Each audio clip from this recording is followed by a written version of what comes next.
children, professor there, Christopher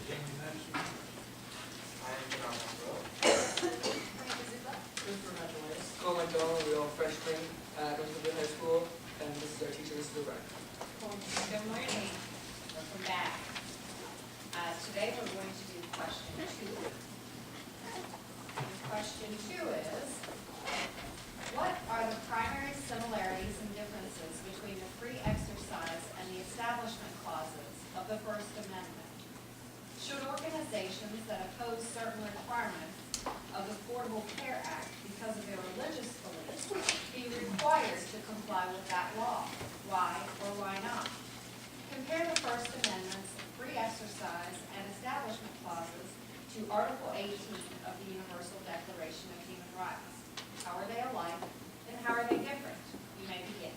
Freedom of religion is the reason that people started traveling the vast Atlantic Ocean to come to America. However, all before colonies had established churches.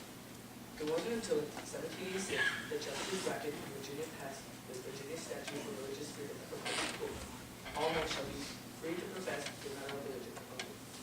This document was the precursor to the eventual First Amendment added in 1791.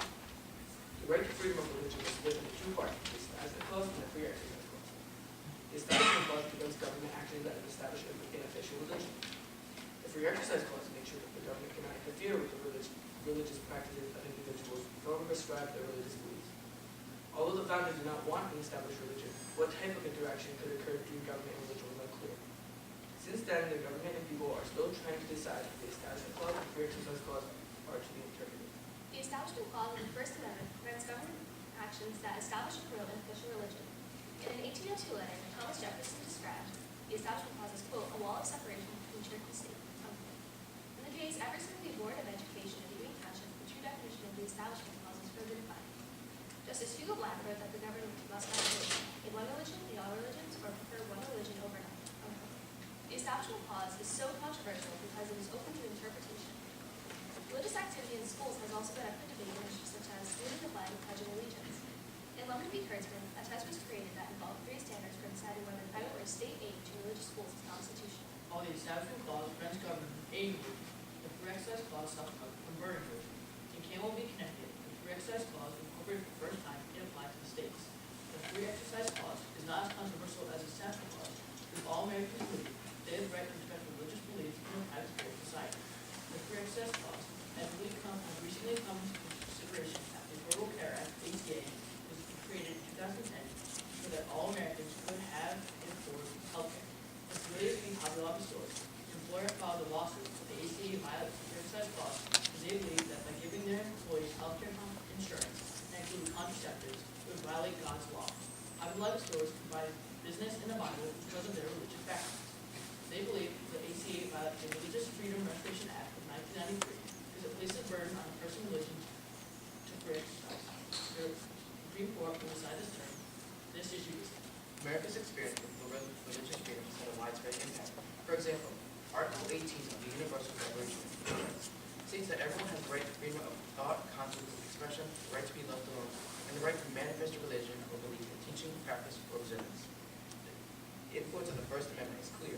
The Establishment and Free Exercise Clause emphasize freedom of religion and freedom to believe. However, they also differ because the Declaration of Rights goes into more detail about teaching and practicing religion. Although Americans value the right to practice and share the religion, there have to be limitations on the right to practice religion, such as compelling state interest. In 2002, Sultana Freeman, a U.S. citizen, had her driver's license suspended after she refused to take off her face veil for a driver's license photo.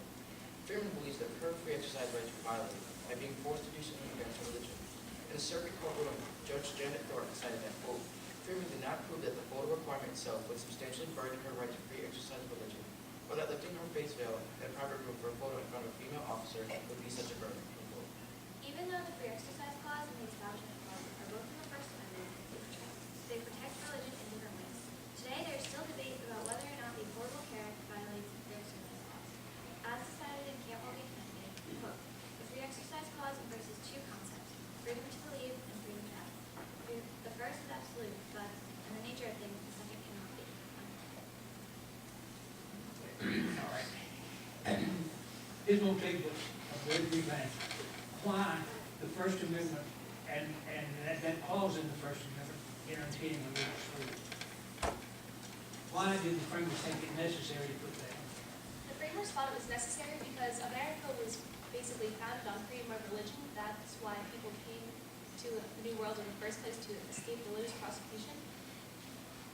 In England, there was an established church, and that was the reason that everyone came to America. But when they came to the colonies, all but 4 colonies had established churches. So when the founders were creating the Constitution, they wanted everyone to have their free exercise rights and to be able to have their religion. But when they created it, like the Establishment Clause, it was still very vague, even though it was saying they could freely practice their religion with the exercise clause. Okay, so if the local church or religious establishment burns down and they want to use your school gymnasium every Saturday for the next 4, 20, 50 Saturdays while they're building their new church, would that create any constitutional problems? I do not believe that it would create a constitutional problem because just the venue would be a public place, which wouldn't strictly promote religion. It would just be helping the people of the community. I agree with my colleague, unless someone from a school or that worked in school was leading the church in prayer or doing mass, I think that even though they're in the venue of the school, it would still be fine for them to have their mass in the school. I disagree with you, because Saturday is not really a school day. It's not considered a school day, so kids aren't supposed to go to school, or teachers aren't permitted to go to school. So it would take up the space that maybe kids could be using for gym time, if the gym is open, or certain religion. What about if they put a sign out front saying Holy Cross Church in the gymnasium, go that way? I personally believe that if the sign was there all the time, that it would cause a constitutional problem because the funding for the public schools would be by the government, and that would be promoting a certain religion. But if it is only there on Saturdays while they are just using the venue of the school, I believe that it would be constitutional. Jessica Alquist, a student of Cranston, there was a banner in her gymnasium that said "Under God," and she testified saying that that was against her religious beliefs. Because of the words in the banner "Under God," she was able to have it taken down because it crossed against her religious beliefs in the school. So did it make a difference that that was there all the time and the church is only having services one day a week? Or would the sign be up every day at the school? Does So that make a difference? I think so. If the children were to walk by it every day and see the sign, it crossed against their religious beliefs. I believe the sign would only be constitutional if it was held up in direction to their on the day of the mass. That could be influencing students' beliefs if they see it every day. Some groups support a constitutional amendment banning government aid for the use of federal funds for religious purposes, such as aid to religious schools. Do you favor or oppose such an amendment? Why? Personally, I think that I would oppose an amendment that prevented religious aid to religious schools because personally I believe that it should be used for the advancement of the students, not personally towards the certain religion of the school. I agree with my colleague. If you're just using it for the school, not the religious classes, then that's okay because every student has the right to an education. I think that people would have different views depending on how they interpret the Establishment Clause. The absolutist view, people would say, think that there should be a complete separation between church and state. So I think that those people would say that they would like the amendment because it would have a complete separation. But the non-preferential view states that there does not have to be a complete separation between the church and state. So the people would be against it. Going along with my colleague, Justice Rehnquist believed in the idea of neutrality, which if it's illegal to one person, then it's illegal to anybody else, no matter what religion says that has to do with it. So I believe that if one public school is getting aid, then one private school should have aid too.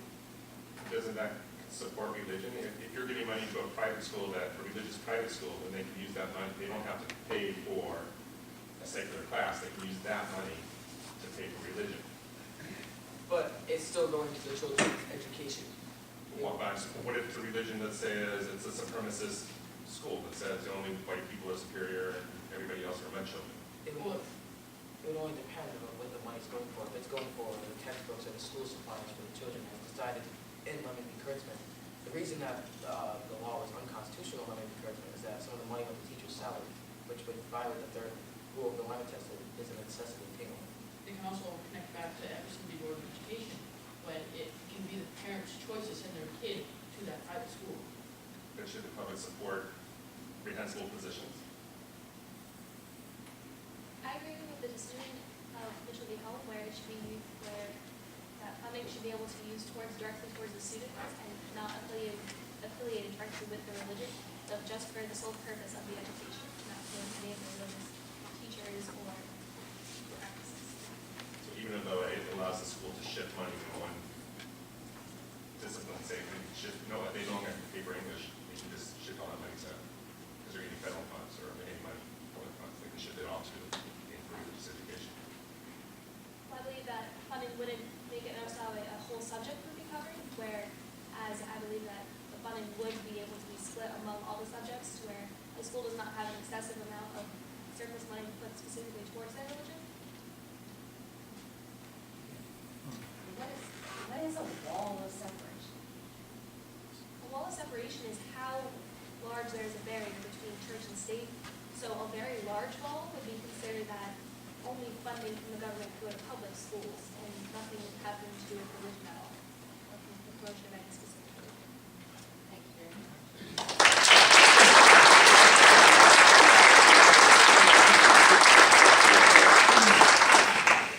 You did an excellent job.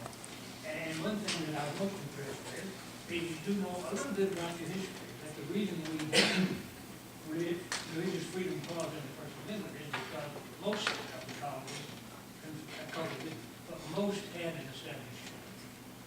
Even in your language, where the Lord Anglican today, still had an established church. So you understood that and understood the reason why we had the church. That made it feel. Yeah, I like the fact you brought in the historical aspects and you provide that framework and, for us to understand where these issues come from and how they're still relevant today. It's looking at the ACA or for public funding for private schools. I'd like to hear a little bit more, especially in terms of an ACA or even the private school issue, is like freedom from religion. The idea of the ACA, why is our business owners or public corporations allowed to affect their employees with their religious beliefs, or how is that an issue as well? But again, very nice job of framing the issue and bringing in very relevant sources.